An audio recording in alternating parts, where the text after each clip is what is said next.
Anda masih menyaksikan Breaking News TV One pemirsa, dan kami akan ajak Anda untuk melihat kembali bagaimana kondisi terkini di Gaza atas gencatan senjata yang masih berlangsung di sana bersama dengan Pak Anan yang akan mengulas lewat saluran televisi Al Jazeera Arabic. Silakan Pak Anan. Baik, kita akan lanjutkan mendengarkan kembali analisa dari Al Jazeera. Ini adalah wartawati Al Jazeera, dikatakan bahwa usaha-usaha yang menyeluruh dikatakan memang sampai hari ini mengusahakan bagaimana usulan-usulan agar gencatan senjata ini berkelanjutan, permanen dan sifatnya universal, menyangkut masalah seluruh, baik itu dari sisi militer, dari sisi politik dan juga bantuan-bantuan kepada jalur Gaza, mempermudah agar logistik bantuan ke jalur Gaza ini dengan sangat luas. Terlihat memang sampai hari ini hanya memperpanjang gencatan senjata yang berbasis harian, di mana Israel meminta agar setiap 10 tawanan yang dibebaskan akan berarti Israel akan memperpanjang 10 atau 1 hari gencatan senjata. Hal ini dikatakan tidak sifat gencatan senjata seperti ini, sifatnya tidak mengikat karena hal ini akan sangat berbahaya, dan Israel memang dikatakan tidak akan memperpanjang gencatan senjata lebih daripada 10 hari.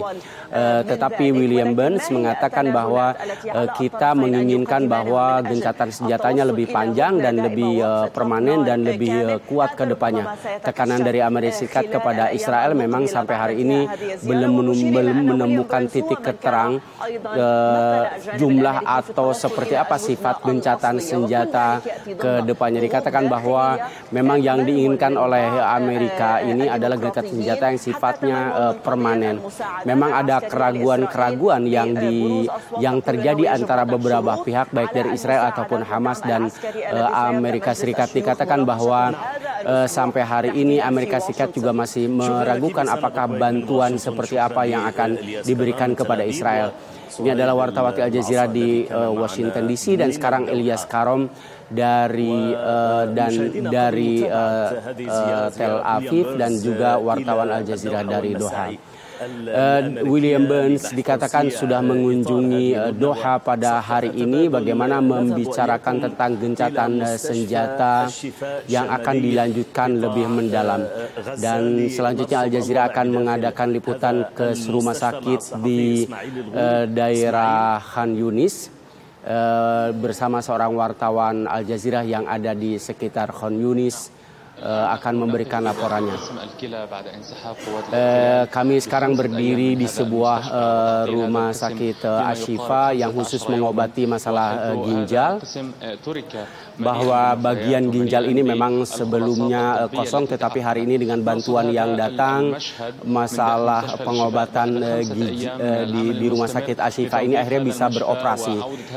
Ini adalah bagaimana kondisi terakhir tentang bagaimana kondisi orang-orang yang mempunyai gangguan ginjalnya di sini sekarang diobati. Sekarang kita akan mewawancarai salah satu direktur rumah sakit yang menangani khusus masalah pengobatan ginjal atau cuci darah di sini. Memang sejak 5 hari yang lalu ketika gencatan senjata masuk dan aktif, akhirnya bantuan-bantuan ini masuk ke sini. Memang sebelum itu sangat dikatakan memang hancur. Semua rumah sakit di sini hancur. Israel menghancurkan seluruh peralatan rumah sakit yang ada di sini. Kemudian tempat penyimpanan oksigen juga dihancurkan. Peralatan yang sangat dipentingkan juga dihancurkan juga oleh militer Israel.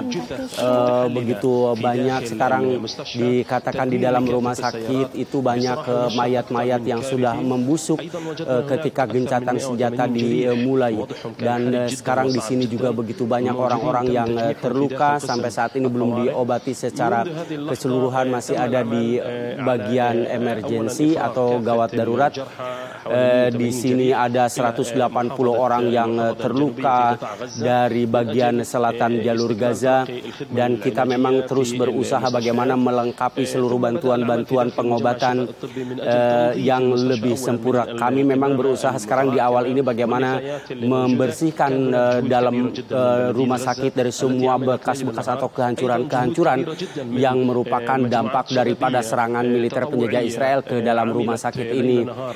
Kita memang bekerja hampir 24 jam untuk mengoperasikan rumah sakit ini, bagaimana membersihkan dari para korban termasuk para mayat dan juga membersihkan kotoran-kotoran dan juga memasukkan bantuan-bantuan. Dikatakan ada sekitar 20 orang korban serangan ini mengakibatkan ginjal mereka rusak sehingga mengakibatkan kita pengobatan kepada mereka lebih daripada 3 minggu sebelumnya akibat karena perang.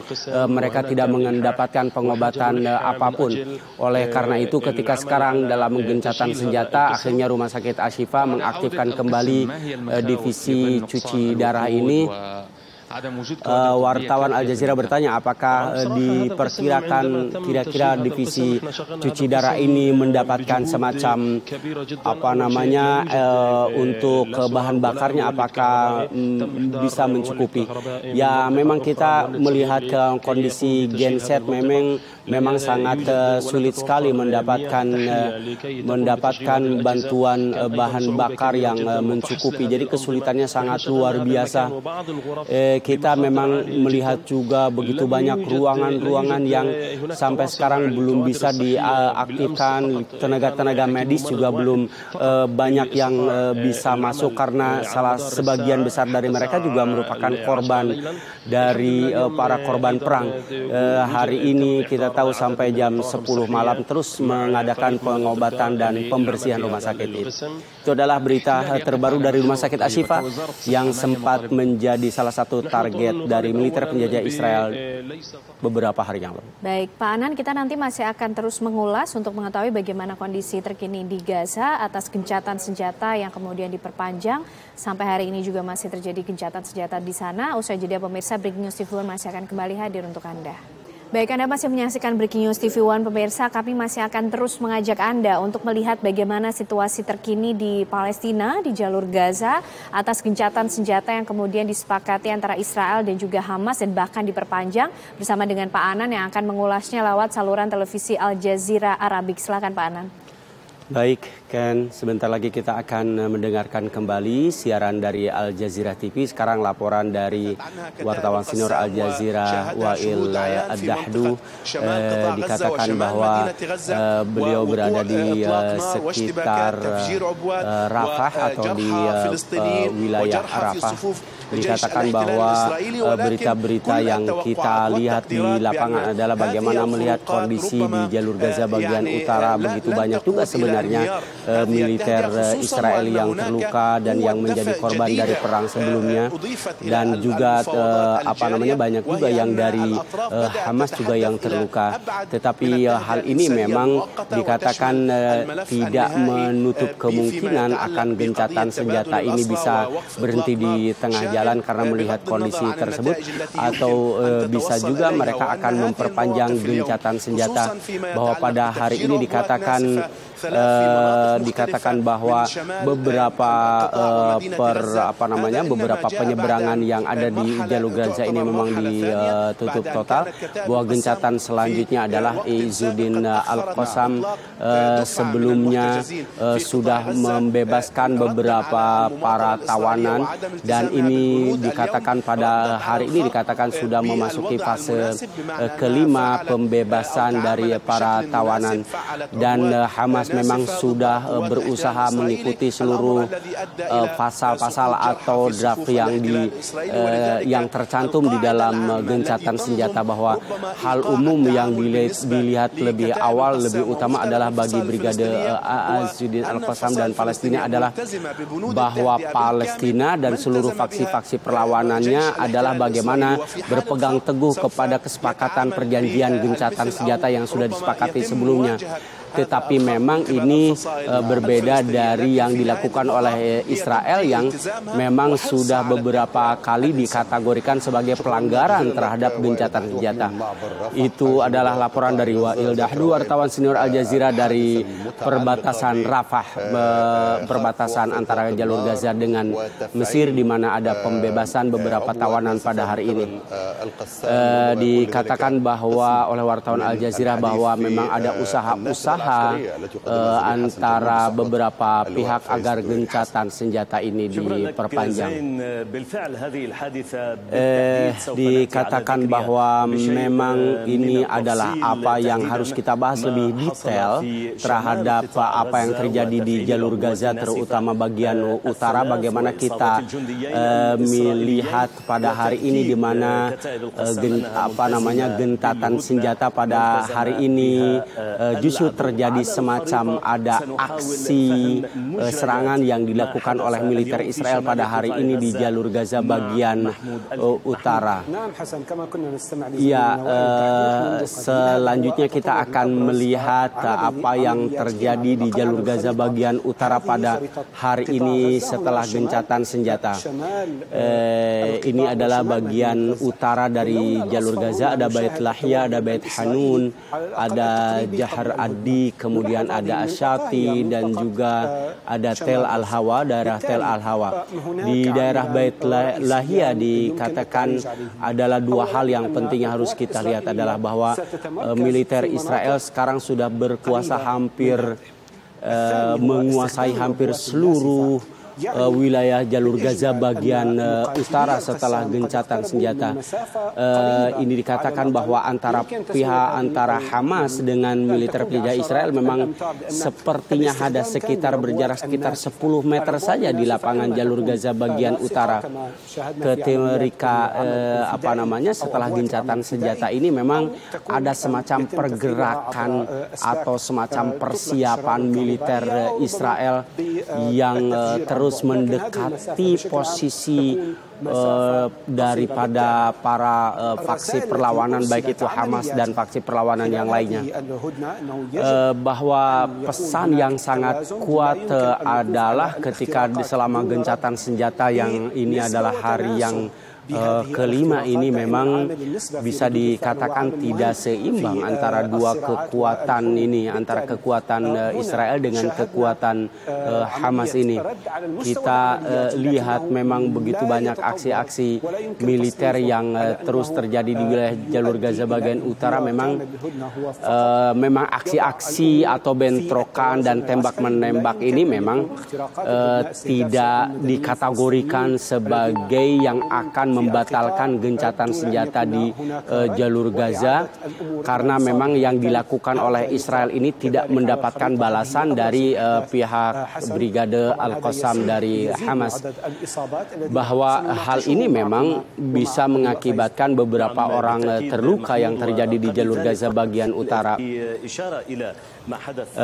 Kemudian di bagian Gaza bagian utara juga kita bisa melihat lebih jelas data-data yang akan disampaikan oleh Al Jazeera yang mengatakan bahwa beberapa faksi perlawanan dikatakan bahwa oleh salah satu analis militer di sana dikatakan bahwa ya memang apa yang dilakukan oleh Israel itu sudah terbiasa. Ini bukan bukan pelanggaran pertama kali yang dilakukan oleh Israel kepada gencatan-gencatan senjata seperti berlaku sebelumnya.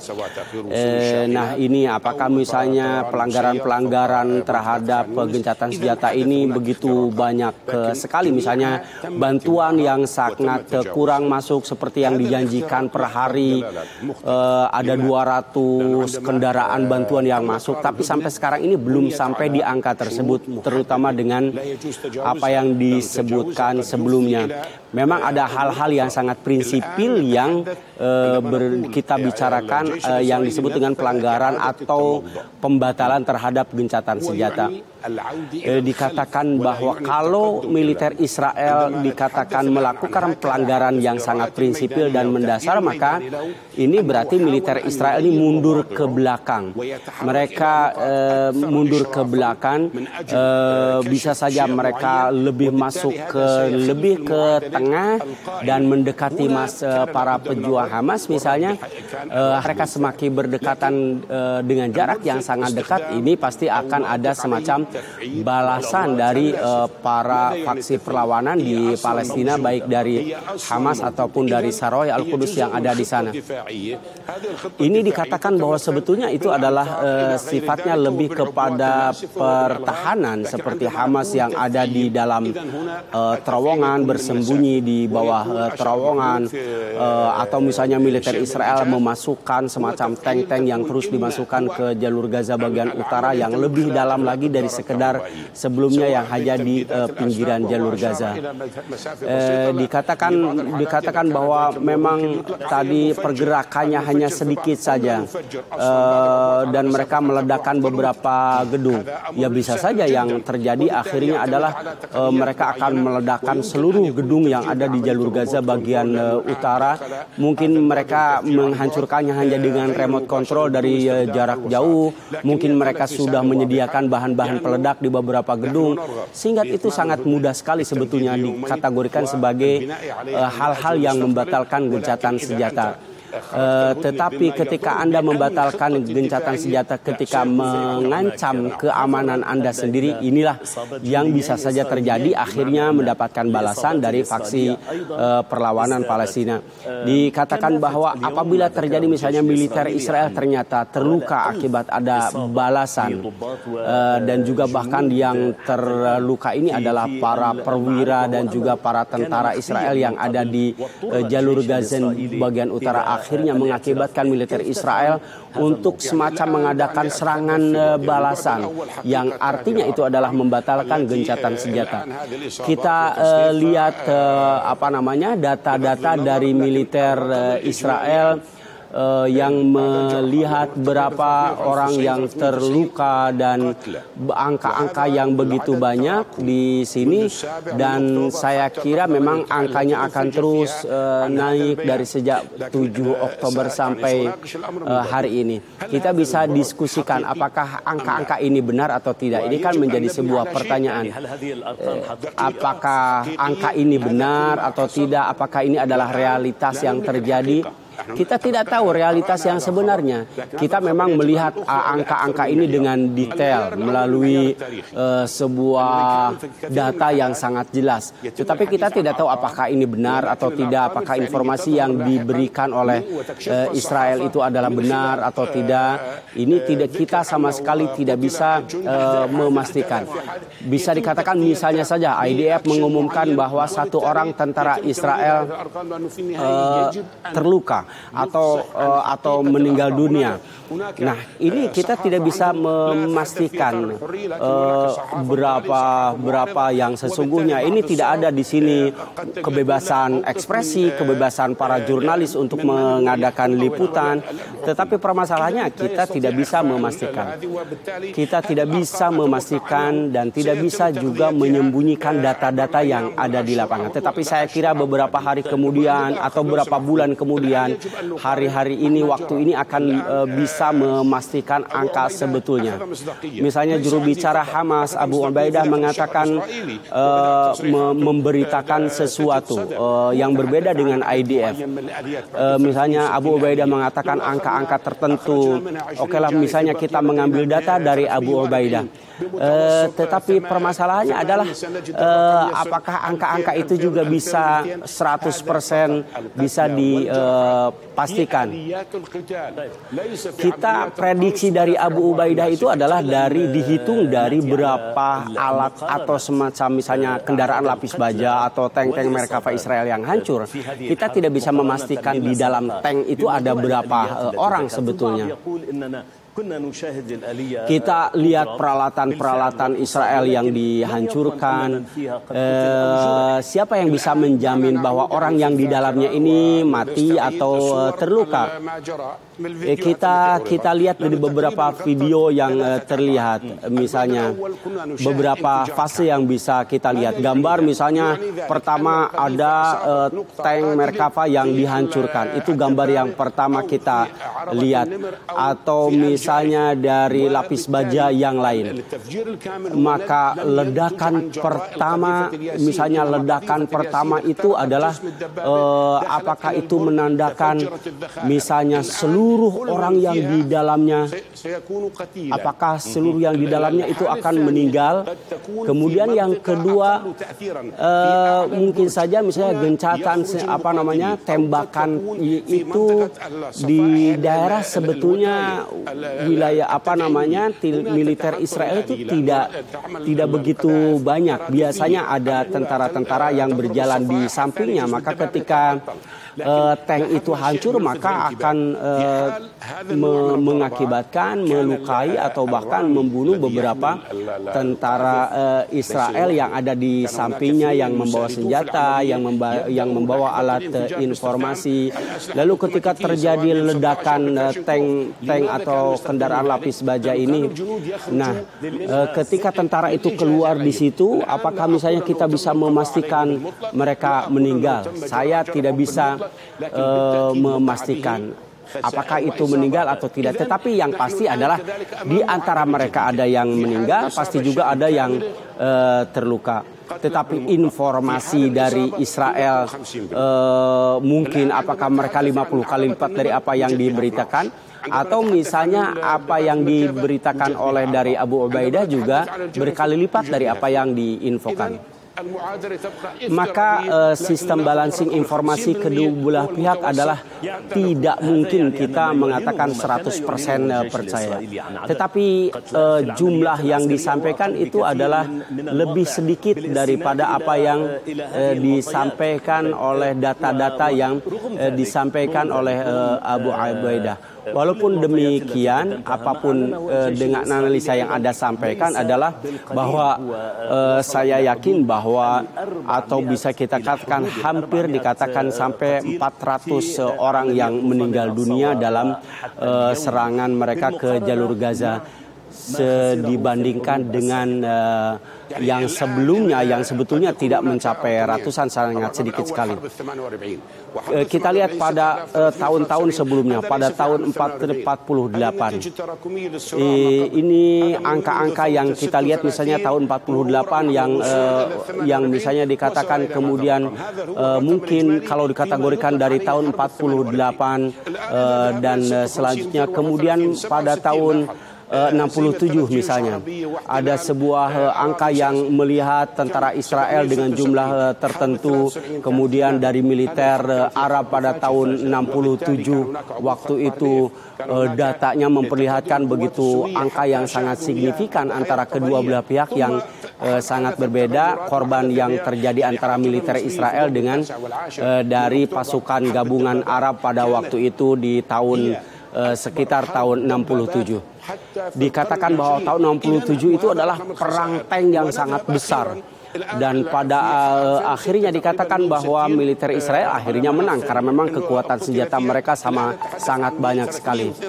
Kemudian sekarang bicara pada tahun 2023 ini bahwa dikatakan bahwa militer Israel korbannya hanya 392, sementara yang terjadi korban kepada kepada anggota Hamas dan sipil dari orang Palestina sangat besar sekali. Kita memang pendekatannya harus lebih kepada pendekatan analisa sejarah, ya seperti yang terjadi beberapa tahun sebelumnya. Jadi kita bisa melihat bahwa tidak bisa memastikan 100% data korban meninggal dunia dari militer Israel. Itu adalah laporan tentang analisa jumlah korban militer Israel dan juga dari pihak Hamas dan pihak Palestina. Dan sekarang kembali ke studio Al Jazeera.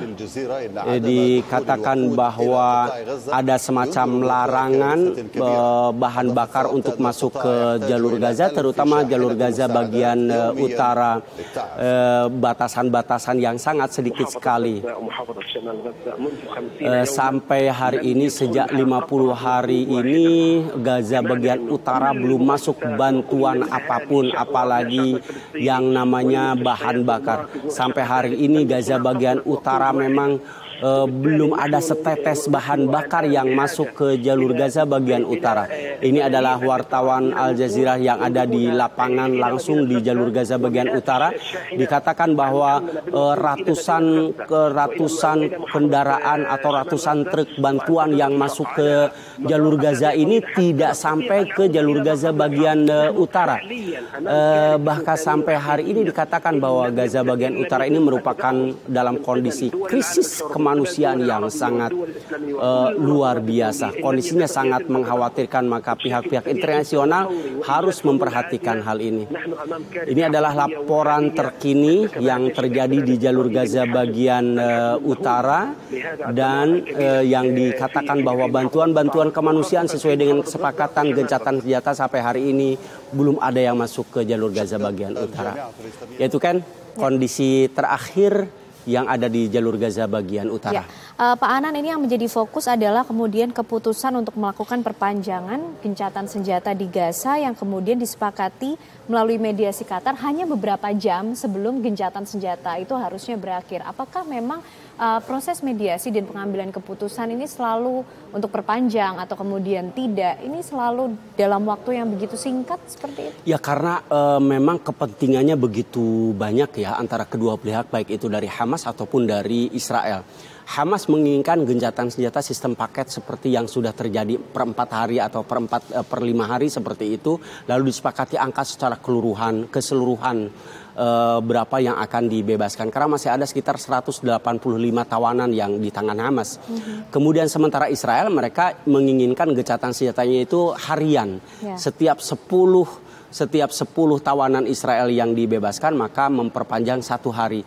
Maka dari Israel itu menginginkan gencatan senjata tidak lebih dari pada 10 hari ke depan. Karena mereka targetnya adalah seluruh orang Israel yang ada sekitar 185 itu kebanyakannya adalah orang Israel, hampir 100-nya adalah orang Israel. Nah, mereka menginginkan semuanya itu selesai supaya tekanan dari rakyat sendiri itu menjadi berkurang. Masalahnya ketika sekarang perang di jalur Gaza ini, pemerintah atau kabinet perang Israel ini mereka seperti mendapat rongrongan dari belakang dari rakyatnya sendiri yang sangat kuat sekali, dan itu tekanan politik yang sangat luar biasa dan beresiko secara elektabilitas Benyamin Netanyahu dan Partai Likud ke depannya. Maka mereka ingin menyelesaikan dulu sebelum melakukan perang selanjutnya. Semua tawanan ini harus selesai dulu, harus dikembalikan dulu. Tetapi tarik-menarik seperti ini sangat kuat, terutama kepentingan dari Amerika Serikat. Inilah yang semakin menjadi rumit permasalahan di jalur Gaza. Anan, singkat mengenai harapan adanya gencatan senjata secara permanen, secara berkepanjangan. Artinya konflik ini juga ada harapan untuk berakhir. Sebetulnya Amerika menginginkan hal yang sama. Mereka menginginkan gencatan senjata yang permanen. Uni Eropa juga menginginkan gencatan senjata yang permanen. Dan itu difasilitasi, dimediasi oleh Qatar dan juga Mesir. Artinya pihak-pihak yang sekarang mengendalikan dalam tanda kutip perang di Timur Tengah di Palestina ini menginginkan sebetulnya gencatan senjata yang permanen. Semua pihak seperti itu keinginannya. Jadi kita boleh terus memelihara harapan itu bisa terus terjadi dan didorong oleh negara-negara yang kemudian selama ini juga ikut terlibat. Betul sekali. Oke, baik. Terima kasih Pak Anan Nurdin, pengamat Timur Tengah, sudah bergabung bersama kami dalam Breaking News TV One. Selamat malam Pak Anan. Dan pemirsa, informasi tadi sekaligus mengakhiri kebersamaan kita di Breaking News TV One malam hari ini. Sesaat lagi kabar hari ini akan hadir menemani Anda bersama dengan Windy Wellingtonia. Saya Anda dan teman-teman yang petugas pamit. Terima kasih, selamat malam, sampai jumpa.